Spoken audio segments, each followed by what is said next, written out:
Aba, maangas ata makatingin tong butiki na to, no? Lakas makasunod ng tingin eh, parang gusto ko gripuhan eh.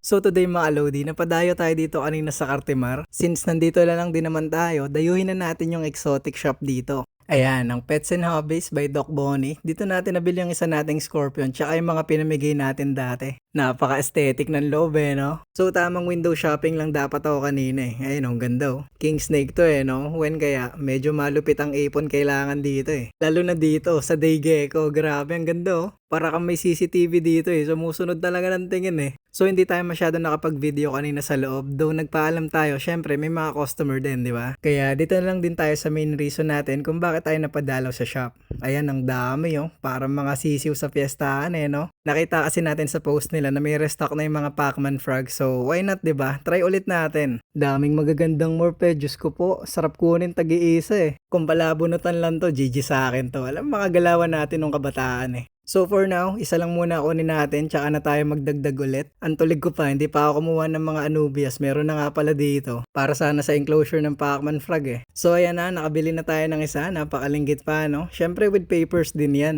Sakto sa July QBR na mapaparegister na natin to. Tara, uwi na. Eh no, welcome nyo naman yung new pet natin. Namumula. Sorry, hindi pala new pet. Nagbabalik lang sa page natin. Ang Ceratophrys cranuelli or Pac-Man frog. So strawberry morph to. Kitang-kita naman kung bakit tinawag na strawberry morph, 'di ba? Namumula-mula talaga. Parang ito yung pinakamapula dun eh. Pinapili ako ni Kuya kanina eh. So sa mga bago at hindi nakakaalam, meron na tayong Pac-Man frog dati, si Gamabunta. Sorry na, wala akong ibang landscape na kuha sa kanya dati, kundi eto lang. Isa to sa mga OG sa page natin eh. Isa din to sa laging hinahanap-hanap eh. Ang cute-cute ba naman kasi? Hindi basta-basta yan si Gamabunta, aba, TikTokerist yan eh. Certified lover boy, certified pedophiles. Wop, wop, wop, wop, wop. That fuck 'em up. Wop, wop, wop, wop, wop.